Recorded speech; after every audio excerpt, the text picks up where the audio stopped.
a ramble once I was recovered, just talking about everything. So I was kind of vague when I recorded the video saying, by the way, I'm pre-recording a load of content because I'm having surgery. And I guess I was vague because I felt like the surgery I was having is hard to explain. Basically, my channel, or the way I've always seen my channel, is not about looks, it's not about appearance. Like, I know as a female ASMR artist, naturally you end up with subscribers when you are a conventionally attractive person. I do my makeup, but I do that for me rather than for my channel and to practice, and because I feel like the green screen kind of was washing my face out. Anyway, my channel has never been about looks, it's always just been about relaxing people as ASMR should be. It's not about catering to any sort of fetish. Like, I have had comments on true crime videos from people who maybe don't understand ASMR, where they've been like, I can't believe that you have turned this horrific crime into something that men will, over. And that is never my intention with anything that I create. My videos only ever show my face. I never wear a low cut top to show off my chest or anything like that. Not to say that ASMR artists that do that are making sexual content like you do you, but that's never I'm just rambling at this point, but I suppose that's the point in the video. I'm just trying to say, I'm not meaning to offend anyone who wears revealing clothes in the videos. And I was vague about my surgery because I thought that, I know that none of you would, but I thought that people might judge me differently, and I think that I was doing it. I can't even think of the words, but I had a breast enlargement, and I didn't tell people because I think that I felt that people would think different of me if they knew I'd had it done. And the reason that I had it done, well, everyone has it done for, I suppose, very deeply personal reasons, but basically I have always been quite flat-chested since I was a teenager. I come from a family of flat-chested women, so yeah, I was the same, and I have always felt very self-conscious, and it's something that I've wanted for a long time. People who've known me since I was in college will have known that I've made comments about it, and it never felt like something that was ever something I would ever do. I had a friend when I was in university who had it done for their career, as it were, at the time, but I'd never really seriously thought, yeah, I'm gonna go and have a boob job.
certain health benefits, or it's like health reasons for having a gastric band, whereas there is no health benefit reason for getting bigger boobs.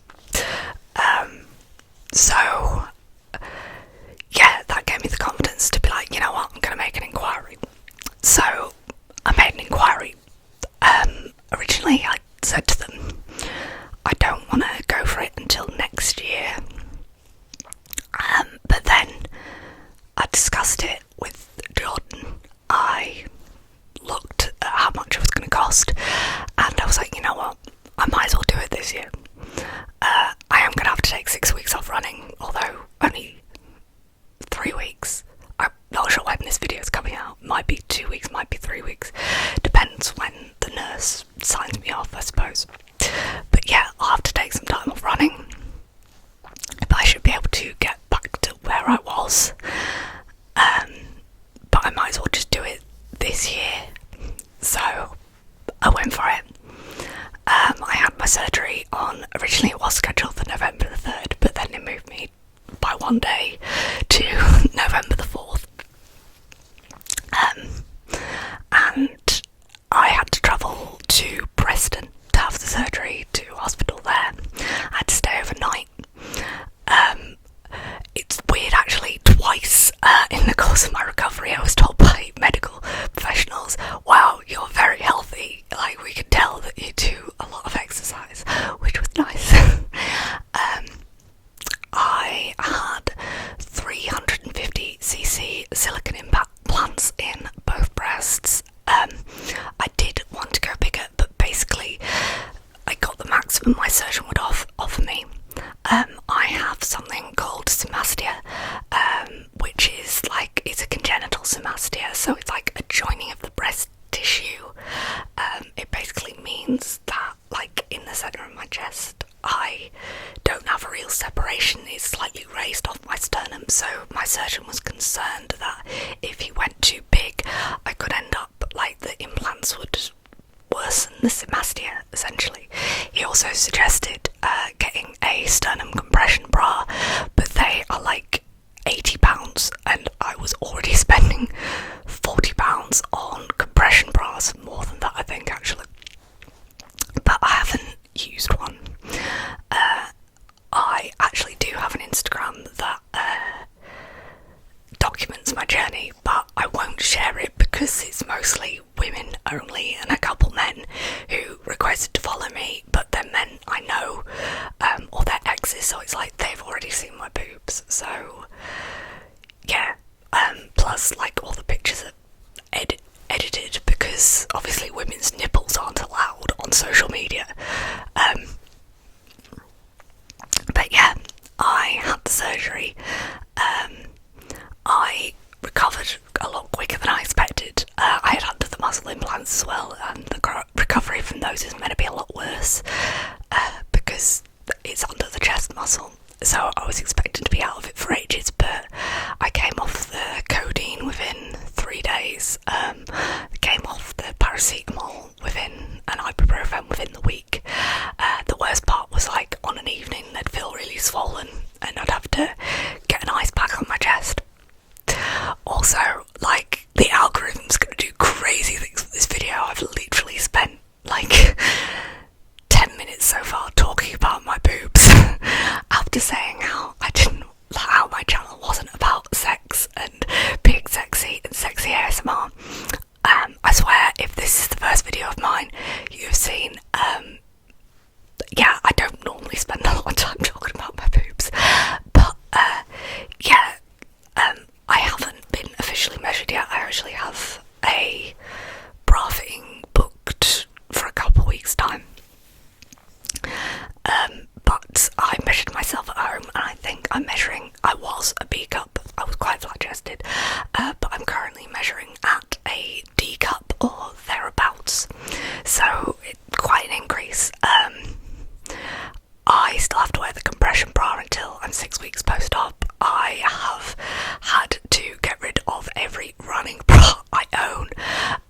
So I am gonna, once I get measured, I'm gonna have to like order a load from Decathlon or something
even then, like, if I hadn't had the surgery, I would have never worn that dress. I would never wear a dress like that pre-surgery.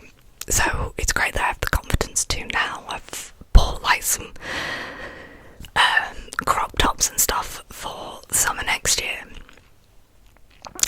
I've gone through and I've sorted through my clothes, and because I wear a lot of like baggy clothes, I've not got rid of them, but some of them I have put to one side, because I can now wear stuff that flatters my shape a bit more. I've now got more of like, it's made me look thinner, because I'm slightly more in proportion now. I'm more of an hourglass. I've always had quite wide hips. Yeah, my family was gifted in the back, but not the top. Yeah, it's so far so good. My wounds are pretty much healed. Like, occasionally I'll get a stabbing pain in the incisions, but today I managed to put on my green screen by myself. I can walk the dog by myself. The only thing I shouldn't really be doing is like any heavy lifting for another few weeks, and I can't do any high intensity workouts for another few weeks. But apart from that, I'm good. If you've made it this far in the video, thank you very much. I'm sure a lot of you probably like tuned out as soon as I got to maybe the 5-minute mark of talking about my boobs. But yeah, I wanted to tell you about it. I didn't want to go into too much stuff about surgery because I feel like the fact that I'm whispering and talking about surgery is catering to a fetish audience that I perhaps don't want to cater to, because there are people that have bizarre medical fetishes. Because one of them messaged me on my breast enlargement Instagram being like, I really want you to tell me all about the incisions and stuff like that. And I was like, no, block. So yeah, TLDR, I had a boob job. I'm fine. Please don't judge me because of it, because I didn't do it to improve my channel. I did it to improve myself.